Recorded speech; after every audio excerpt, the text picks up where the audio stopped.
Okay, I'm going to start with the 3 top sex myths. This first one may be a surprise. If I can get it to work. Yes, sex is natural. Oh, this is a myth. I shall explain. All right, certain elements of sex are natural. Having babies is natural. It's part of our biological urge. It's part of our animal nature to want to reproduce. That's what life does. It reproduces itself. Now, pretty well any humans could manage to get together and get their bits to work to produce a baby, okay?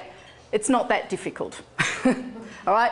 Animals do it, we can do it. That bit's natural.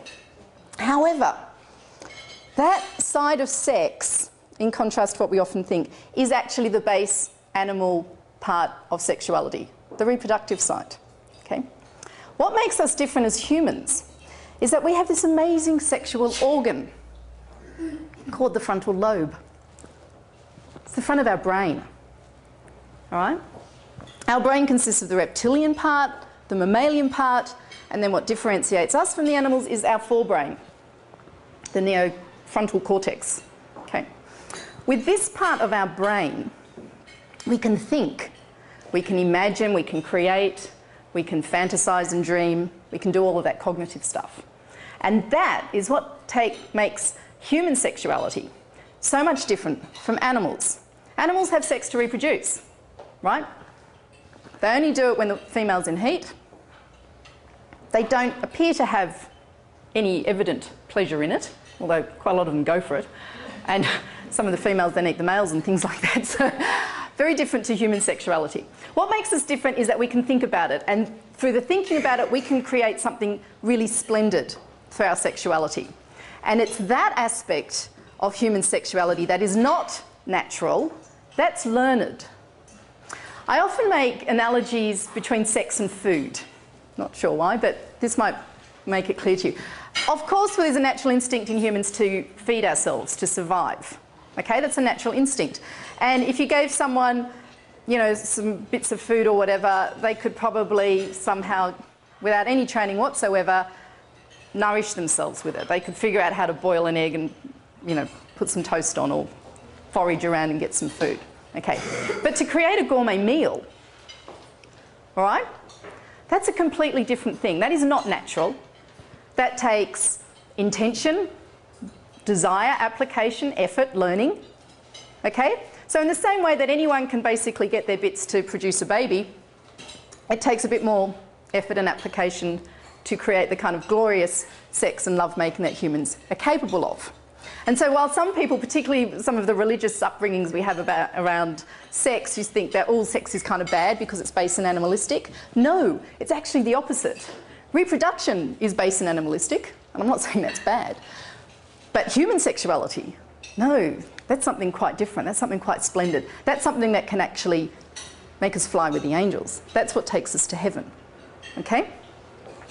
Tied in with this particular myth are all sorts of things around sex should be easy, okay?